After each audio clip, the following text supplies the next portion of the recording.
जय श्री राम मित्रों। प्रभु श्री राम की नगरी अयोध्या में आपका स्वागत है। यह अयोध्या नगरी सप्तपुरियों में से एक है, जिसमें मथुरा, काशी, द्वारिका, हरिद्वार, उज्जैन, कांचीपुरम और अयोध्या। यह वो पवित्र नगरी है जहाँ प्रभु श्री राम ने जन्म लिया था। उन्हीं के जन्मभूमि अयोध्या में प्रभु श्री राम लला के दर्शन करने के लिए हम आए। यदि आप अयोध्या दर्शन के लिए आ रहे हैं, यह वीडियो पूरा जरूर देखिएगा। इसमें हम आपको A to Z जानकारी देने की कोशिश करेंगे, जैसे यहाँ तक कैसे पहुँचे, कहाँ ठहरे, भोजन कहाँ करना है, मंदिर में दर्शन का सही समय क्या है, मंदिर में दर्शन कैसे होंगे, आरती का सही समय क्या होता है, आरती में हम कैसे शामिल हो सकते हैं, आरती पास कैसे प्राप्त किया जा सकता है, प्रसाद की क्या व्यवस्था है यहाँ पर, अयोध्या के प्रमुख दर्शनीय स्थल कौन कौन से हैं, यहाँ कब आना चाहिए, कितने दिन का प्रोग्राम बनाना चाहिए और खर्चा कितना आएगा। तो मित्रों, हम पहुँच चुके हैं अयोध्या रेलवे स्टेशन पर। यह रेलवे स्टेशन बहुत ही शानदार बना हुआ है और बहुत अच्छी व्यवस्था की गई है। यहाँ 15,000 यात्रियों के रुकने के लिए व्यवस्था है। यह रेलवे स्टेशन बाहर से भी सुंदर दिखता है। तो अब हम यहाँ से चलेंगे सरयू घाट पर। सरयू घाट पर स्नान करने के पश्चात हम चलेंगे श्री हनुमान जी का दर्शन करने के लिए हनुमानगढ़ी। तो अभी हम जा रहे हैं सरयू घाट की तरफ। आप देख रहे हैं, ऐसा कहा जाता है कि सरयू जी के पावन जल में स्नान करने से पापों से मुक्ति मिलती है, इसलिए सभी श्रद्धालु सरयू जी के जल में स्नान करते हैं। यह श्री राम के वंश चिन्ह, सूर्य वंश का प्रतीक चिन्ह बनाया गया है। आगे लता मंगेशकर चौक है। यहाँ पे 40 फीट लंबी बीड़ा बनाई गई है लता मंगेशकर की स्मृति में। इस लता मंगेशकर चौक से सरयू जी के घाट की दूरी लगभग 100 मीटर पड़ती है। तो चलिए अब हम चलते हैं सरयू जी के घाट पर और वहां चलकर हम सरयू जी के पावन जल में स्नान करेंगे। तो हम चलते हैं सरयू घाट पर, जो यहाँ से लगभग 100 मीटर दूर है। मित्रों, सभी श्रद्धालु श्री राम भक्त यहाँ सरयू जी के पावन में जल में स्नान करने के लिए आते हैं। यहाँ इस सरयू जी के पावन तट पर श्रद्धालुओं और भक्तों की भीड़ लगी रहती है और यहाँ सरयू नदी के किनारे 50 से भी अधिक घाट बने हुए हैं। यहाँ सरयू जी के घाट पर नौकाएं भी चलती हैं। आप यहाँ नौका विहार का भी आनंद ले सकते हैं। अब आप देख रहे हैं, हम सरयू नदी के घाट पर पहुँच रहे हैं। यहाँ सरयू नदी के जल में हम स्नान करेंगे। स्नान के पश्चात जाएंगे हनुमानगढ़ी। वहाँ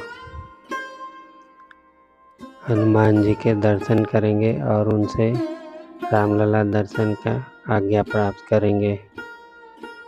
आप सरयू घाट का दिव्य और सुंदर दृश्य देख सकते हैं।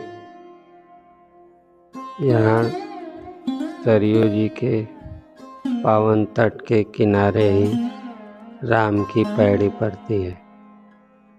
वहाँ पर दीपावली और रामनवमी के दिन भव्य दीपोत्सव समारोह होता है। इसे देखने के लिए देश के कोने कोने से भक्त आते रहते हैं। तो हम स्नान कर चुके हैं, आप चलेंगे हनुमानगढ़ी।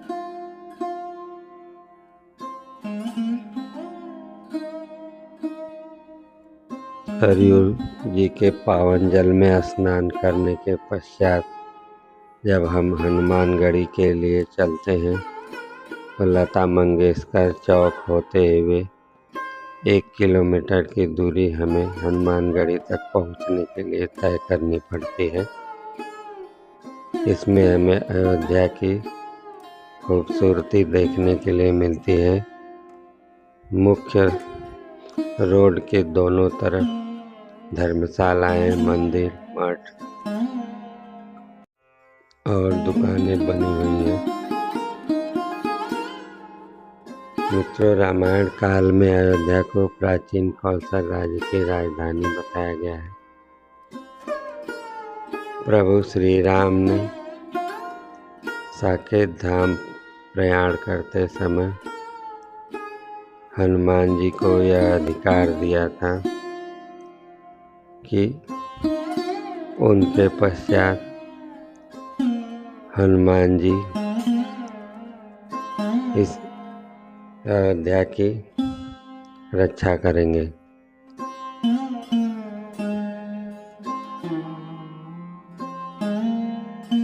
कहा जाता है कि हनुमान जी यहीं हनुमानगढ़ी के पास एक गुफा में रहते थे। तब से वो यहीं से रामकोट, राम जन्मभूमि के रक्षा करते हैं। हनुमानगढ़ी आते समय तुलसी उद्यान पड़ता है, उसको बहुत ही शानदार बनाया गया है। आप यहाँ पर भी 10 मिनट समय बिता सकते हैं और फोटोग्राफी कर सकते हैं। तुलसी उद्यान से निकलकर हम हनुमानगढ़ी के लिए चलते हैं। तो मित्रों, हम पहुँच चुके हैं हनुमानगढ़ी। फूल माला प्रसाद लेकर लाइन में लग जाएंगे। यहाँ भक्तों की सदैव बहुत भीड़ रहती है। तो हमें मुख्य गर्भगृह मंदिर में जाने के लिए 76 सीढ़ियाँ चढ़नी पड़ती है, तब हम हनुमान जी के गर्भगृह में पहुँचते हैं। प्रभु श्री रामलला के दर्शन करने के लिए जितने भी भक्त आते हैं वो यहाँ हनुमानगढ़ी में हनुमान जी के बाल रूप के दर्शन करके यह आज्ञा प्राप्त करते हैं। इसके पश्चात राम जन्मभूमि में रामलला के दर्शन के लिए जाते हैं। गर्भगृह में पहुंचकर हम 6 इंच लंबी हनुमान जी के बाल रूप मूर्ति के दर्शन करते हैं, जो माता अंजनी की गोद में विराजमान है। ऐसा कहा जाता है कि हनुमान जी के दर्शन करने के बाद भक्त जो भी मनोकामना रखते हैं उसे हनुमान जी पूरी करते हैं। तो हम हनुमान जी के दर्शन करने के पश्चात चलेंगे राम जन्मभूमि मंदिर में रामलला के दर्शन करने के लिए। मुख्य मंदिर से 200 मीटर दूर है गर्भगृह। मित्रों, ऐसा भी कहा जाता है कि रामलला के दर्शन करने के लिए पहले सरयू जी के पावन जल में स्नान करना पड़ता है। इसके पश्चात हनुमान जी से आज्ञा लेनी पड़ती है। तो आज्ञा लेकर हम चलते हैं राम मंदिर में दर्शन करने के लिए। रामलला के राम मंदिर में प्रवेश करते समय बहुत लंबी लाइन लगती है। लगभग 500 मीटर चल करके मुख्य मंदिर के बाहर पहुंचते हैं। जब हम दर्शन के लिए लाइन में लगते हैं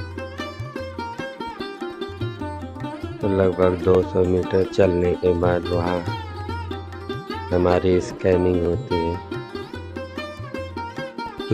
दर्शन की लाइन में लगकर जाते हुए जब हम स्कैनिंग प्रक्रिया को पार करते हैं, इसके बाद पर पहुँचते हैं मंदिर के मुख्य परिसर में। यहाँ पर मुख्य दरवाजे पर से हम 200 मीटर गर्भगृह तक पहुँचेंगे। यहाँ जूता, चप्पल, मोबाइल ले जाना अलाउड नहीं है। हम रामलला के दर्शन करके आ चुके हैं। बाहर निकलते समय सीता रसोई पड़ती है, यहाँ पे खिचड़ी का प्रसाद मिलता है, उसे जरूर ग्रहण करें। मुख्य मंदिर में आपको इलायची दाने का प्रसाद मिलता है। तो हम रामलला के दर्शन करने के बाद बाहर निकल चुके हैं। अब आरती के समय की बात करते हैं तो 4:30 बजे सुबह मंगल आरती की जाती है। 5:30 6 बजे के लगभग श्रृंगार आरती की जाती है। 11:30 बजे यहाँ यहाँ भोग आरती होती है मंदिर में रामलला की। 2:30 बजे आपको दोपहर की आरती की जाती है और 6:30 बजे संध्या आरती होती है। 8:30 बजे रामलला की शयन आरती होती है। तो अब बात करते हैं यहाँ पर आप आरती में कैसे शामिल हो सकते हैं। मित्रों, 1 घंटा पहले श्री राम जन्मभूमि कार्यालय से आप आरती पास प्राप्त कर सकते हैं। इसके लिए आपको गवर्नमेंट ID एक होनी चाहिए। आप यह पास ऑनलाइन भी प्राप्त कर सकते हैं। मित्रों, हमारे पास समय न होने के कारण हम और कहीं यात्रा के लिए नहीं जा पाए, लेकिन यहाँ के प्रमुख दर्शनीय स्थल के बारे में आपको बता दें। हनुमानगढ़ी और राम जन्मभूमि मंदिर दर्शन के बाद आप हनुमानगढ़ी के पीछे के रास्ते से जब बाहर निकलते हैं तो दशरथ महल, कनक भवन, अमावा राम मंदिर में आप प्रभु श्री राम के बाल रूप के दर्शन कर सकते हैं। यहाँ पे और दर्शनीय स्थल हैं त्रेता के ठाकुर, जहाँ कहा जाता है कि भगवान श्री राम ने यहीं पर अपना अश्वमेघ यज्ञ किया था। इसके बाद आप बिरला मंदिर, तुलसी स्मारक भवन जा सकते हैं। जब सरयू घाट पर आते हैं तो वहाँ पर नागेश्वर नाथ मंदिर है राम की पेड़ी के पास। आप वहाँ भगवान शिव के दर्शन कर आशीर्वाद प्राप्त कर सकते हैं। कहते हैं कि नागेश्वर नाथ मंदिर भगवान राम के छोटे पुत्र कुश के द्वारा बनवाया गया था।